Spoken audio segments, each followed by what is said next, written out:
Bhagavate Bhaktivedanta Swami Namne Namaste Saraswati Devam Guruvang Pracharya Vishesha Vivadi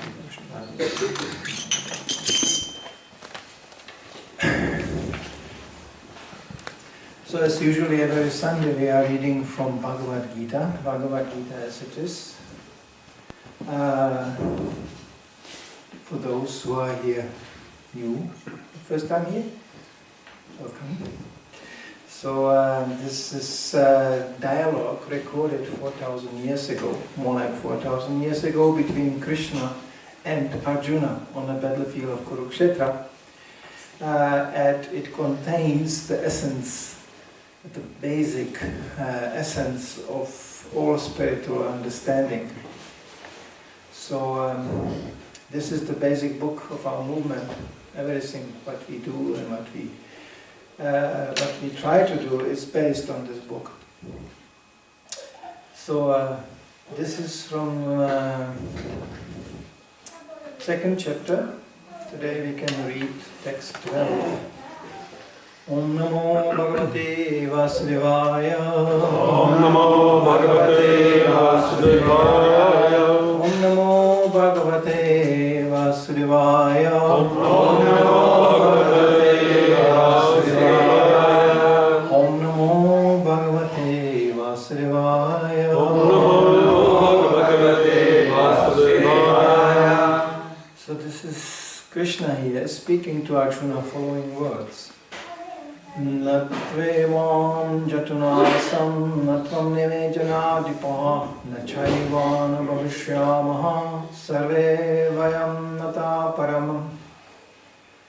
Krishna says, never was there a time when I did not exist, nor you, nor all these kings assembled here on the battlefield, nor in the future shall any of us cease to be. So, in the purport of the shloka, Srila Prabhupada explains that this Vedic truth given to Arjuna is given also to all persons in the world who pose themselves as very learned, but factually have but a poor fund of knowledge.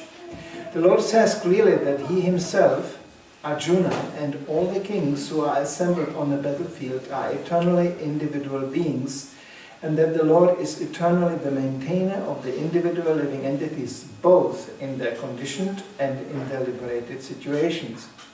The Supreme Personality of Godhead is a supreme individual person, and Arjuna, the Lord's eternal associate, and all the kings assembled there are individual eternal persons. Please, these children must be a little bit.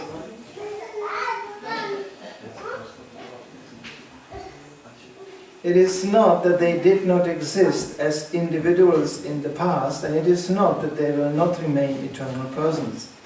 The individuality existed in the past, and the individuality will continue in the future without interruption. Therefore, there is no cause for lamentation for anyone. So in other words, Krishna is saying here simply, we are eternal. We are actually eternal. Now somebody can say,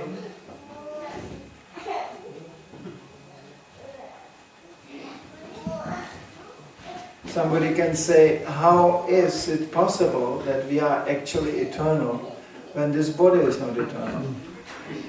Well, that's the first message we are getting in the Bhagavad Gita. We are actually explained that we are not this body. Of course this body is not eternal. Now, we have small bodies, they cannot relate to this present reality. Then we have bigger bodies, and again we are limited in our understanding. And finally we are leaving these bodies, and what remains is us, the person who can actually remember all the phases this body went through. So therefore Krishna says also in the Bhagavad Gita, we are walking through different bodies already in this lifetime. Like, once upon a time we had a small body like this. We had something in the mouth we had to chew on, some pacifier. If you give the pacifier to a grown-up person, he may feel insulted. What is this? What shall I do with that? people actually switch from pacifiers to cigarettes. I don't know how they do that, but they always have to have something in their mouth, always something, So there are different bodies, but actually we are the ones who can remember all these bodies. I mean, like childhood memories are very powerful, so we can actually remember. We can, remember how it was when we were even a very small size. But that body is not there anymore. Similarly, we are now in that kind of body, but that body will also vanish. So changing bodies is not like today is very popular, the subject of reincarnation, Mainly, Srila Prabhupada comments, it was already there in the 60s, he said, these rascals want to find out how much they enjoyed in the last lifetime and if they could enjoy more in the next lifetime. That's actually the objective of reincarnation. Wow, did I miss something in the last lifetime? Maybe I can enjoy more in the next lifetime. But this is not what Krishna is saying in the Bhagavad Gita. He is saying that whoever gets this kind of material body, as he was born, he will die. And this is not very enjoyable. And in between, actually the moments of enjoyment really, they are not so common. When we think seriously, this body is actually more source of a misery as an enjoyment. This is not pessimism, that's realism. Even the things which we try to enjoy so much, it's like somebody likes to eat something, really, and you serve it to him, he goes, finally, somebody gives me something I like to eat so much. And he keeps on eating, and eating, and eating. Well, the same thing which we are eating, actually after a while, it becomes a source of pain. Srila Prabhupada gives the example of puris. He said, people think, oh, if I could eat a puri, that would be very nice. And then after a while they start to hanker, oh, I ate so many puris. Too many. Now I have a pain in the stomach. So what is too little and what is too much, we don't even notice. Somehow or other, it's always a source of misery. Therefore this body is actually considered a source of misery, not source of pleasure. The pleasures comes actually on a mental platform. We imagine, oh, I'm enjoying, I'm so enjoying. And it's very subjective. And usually when we start to really saying something, oh, I'm enjoying so much, somebody else has to suffer for this. So this connected kind of. As our enjoyment is very likely causing the pain to somebody else. Like example, somebody likes to eat others. That's called non-vegetarian diet. We just eat somebody. Well, he didn't like that. Well, he suffered really, and ultimately he had to die so we can eat. So we always enjoy something on the cost of somebody. And then we accumulate a debt, because nothing is for free in this world. So we will have to come back and pay for it. As we cause somebody suffering to enjoy, so in the next lifetime it may be turned around. He will enjoy on our cost. So there is nothing for free. So Vedic understanding, that's the books we are drawing from, that's the real books of knowledge, inform us that there is a way of living where we don't have to be exposed to this kind of laws. But first thing we have to understand, and that's right away in the beginning of Bhagavad Gita, there was never a time we were not, and there never will be a time we will not be. We are eternal. And herewith, eternally responsible for our doing. Well, that's a kind of realization not many people feel very comfortable with that. Therefore you find in the traditional religions, there are certain things which were edited out by corrupted preachers. Like example, that there is a law, that whatever I do, Jesus gives a warning, never do to others what you don't like to receive. Yeah, there is a little warning. In Vedic terms, it's explained the law of karma, that whatever I do, the reaction for that, good or bad, will come back to me. So this is, makes us very responsible in a human form. Animals are not responsible, they are just carrying out already what happened in the past. They are not making decisions, really. They make decisions in their own ways. There are also some intelligent animals like that. But it's only about eating, sleeping, mating and defending, and it's all impulsive. They don't have really much choice. Neither they actually violate much anything. You don't see the cows being envious on the bears, you know, and the bears being envious on the squirrels, you know. Everybody has their place, and they live there, in their own societies. There's an ant society, and then there is, bears are not very social, but there is also a bear. Once a year they meet, you know, to make offspring or something like this. That's, you know, so much the social life of a bear goes, you know. But otherwise, they have living in it. But the human society is something else. Human society, when we have that human body, then we can make decisions. And that's responsibility. And these decisions will define our future. So we will never cease to be. That's here established right away in the beginning of Bhagavad Gita. We come in all kinds of forms. There's 8,400,000 forms available we can end up with. And from this, 400,000 are considered humans. And again, among human forms there are differences, of course. Differences of limited brain capacity, or people always talk like they can change these things. Essentially, we cannot change much. And somebody say, then why we are learning here? Why we are trying to improve something? Yes, we can improve within our limits. And for spiritual life, it doesn't matter.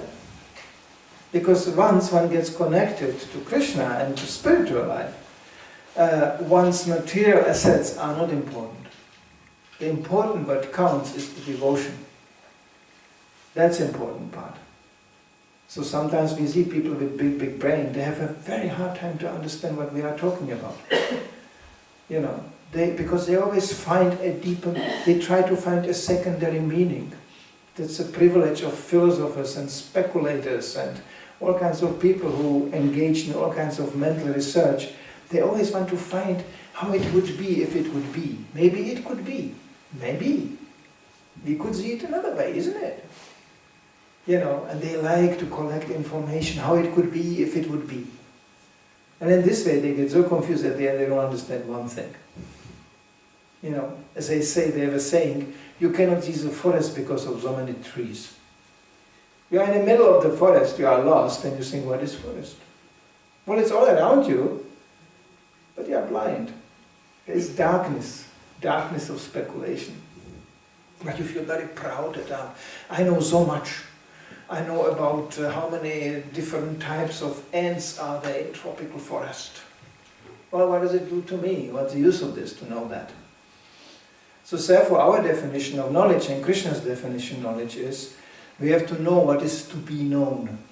There are so many other things which we can know, but they are not important to the real purpose of life. The real purpose of life is to find out who is me. It's a good question. Who is me? I'm Danish. Oh, that can be changed. I am man. Oh, that can be today changed also. Sorry. You know, as a matter of fact, you don't have to even go through some chemical and chirurgical operations. Some men do act like women, and some women do act like men. That's a fact. In this age, everything is confused. You don't know who you are dealing with anymore. You are looking at a man and he goes, and you are looking at a woman, she goes, shut up, sit down, you know. You go, yes, madam, yes. Shut up, yes, madam.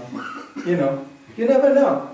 Because the consciousness of people is completely confused. In the Vedic times, it was quite clear who is who, just even from a physical point of view. There is even a Vedic science how according to shape of the body you can define which quality the man operates with. But still this has nothing to do with the soul. This is just the quality of the body. This body is like a car. And there are different cars. Not all cars are the same. No. So this idea that we are all the same, where is this coming from? Nobody is the same.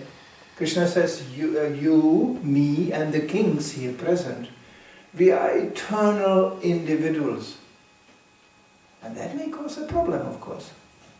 Because if I am not the same like you, then we may have a different kind of opinions and different kind of perception. How do we coordinate the whole thing? So how can we even live in a society? Society means something coordinated, right? You cannot do any damn thing you want because there are the others and they may not like it. So there are certain rules, like simple rules, you have to drive on the right side.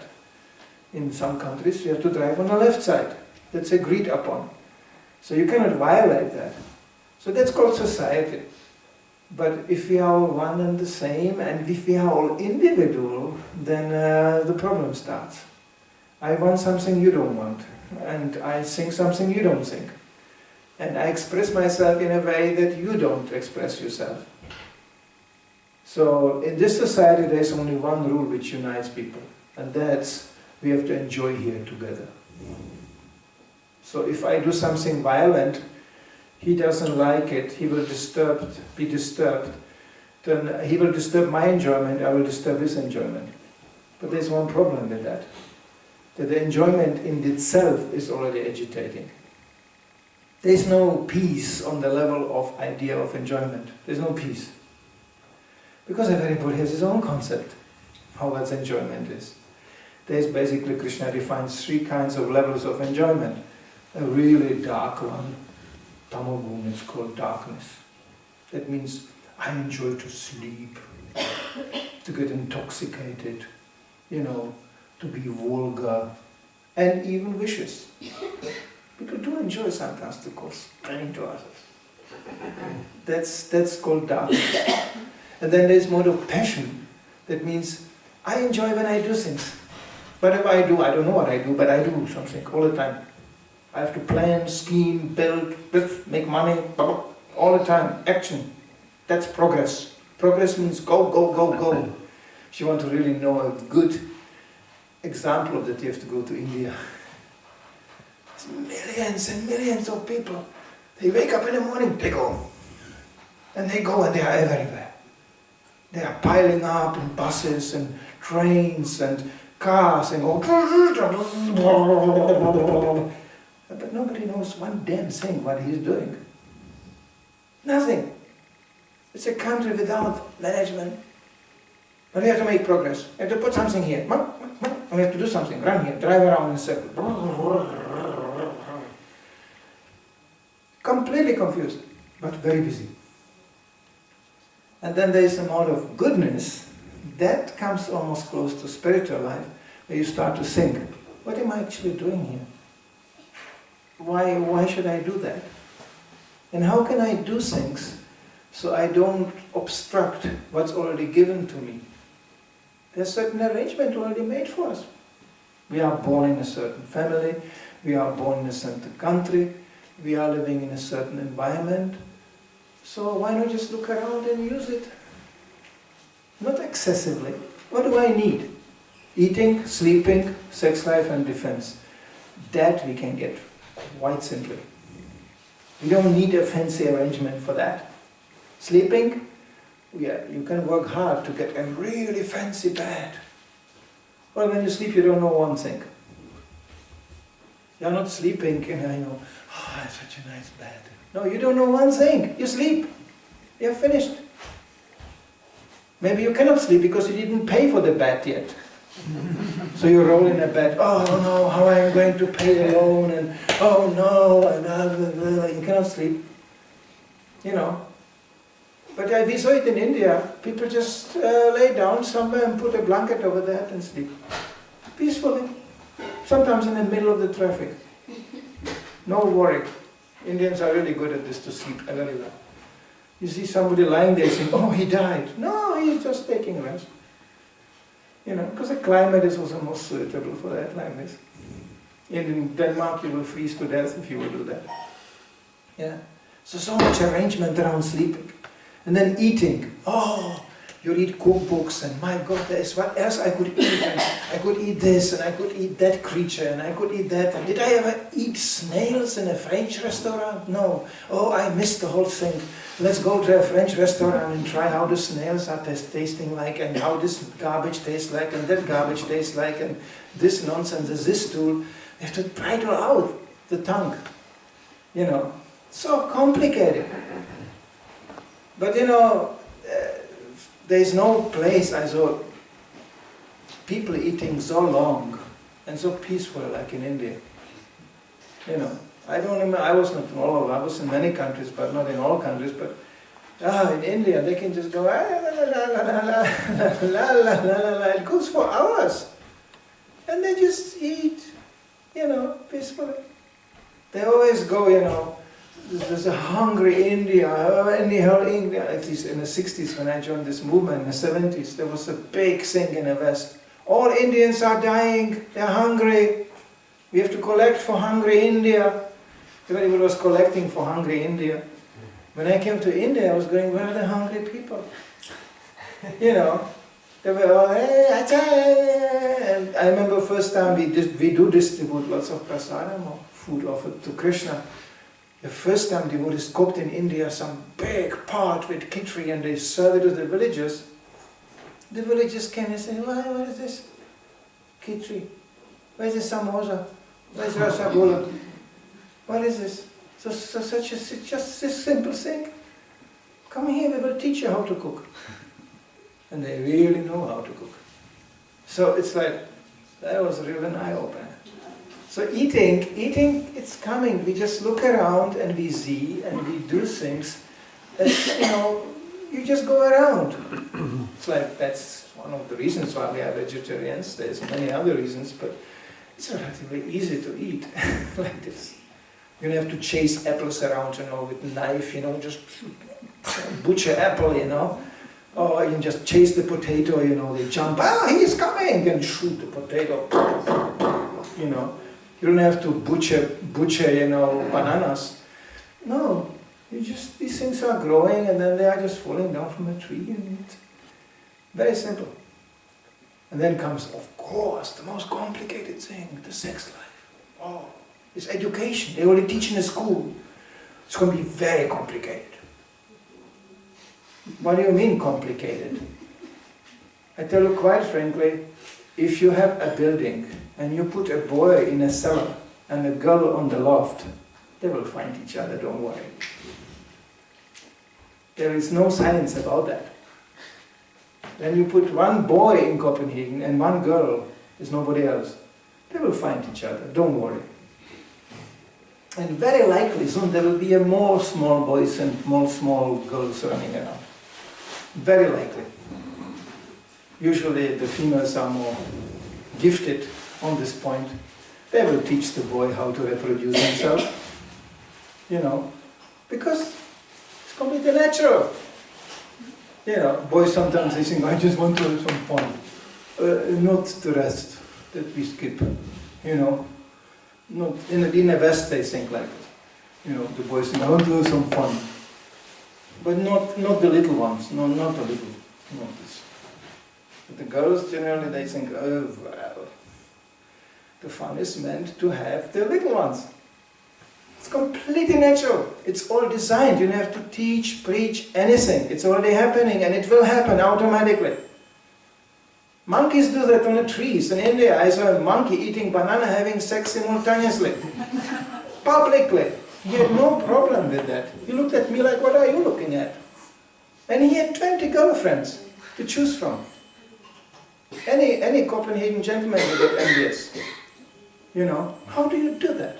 20 girlfriends, banana and sex life simultaneously. Huh? You know, no problem. It's all arranged. Defense, that's the next principle of requirement of our life when we are living in this body. That's already arranged too. Defense means a protected place to stay. Yes, we have to do something. As essentially spoken in these regions, it's complicated, yeah. Because actually these regions are not very suitable for human life. Sometimes it's extremely cold, extremely harsh climate. I know when I go to India, when I went to India, they were always going, where are you coming from? And I said, I was in Sweden, so I'm coming from Sweden. It's lots of snow there. And they're going, snow? Most of the people never saw snow in India. They go, snow? And I said, it's very cold, it's minus 30 degrees. You know, and they're going, oh. I said, why are you living there?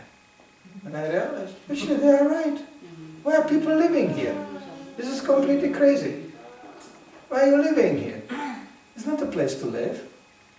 So this is generally so, but still people do live here, and whatever they need for having a protected environment to live, it's basically given. Why to increase it more? You know, I need huge house, and I need 350 square meters house, and any house owner, maybe whoever sits here and is a house owner, can say, I wish sometimes I would not have a house. Because house means trouble. You know, I'm speaking from realized platform. A house means something, you run around all the time and repair it. If you don't, it falls apart. And while you are running, you can die in the house. That's it. You think this house was meant to serve me, so I can sit here nicely and comfortable. No, you are serving the house.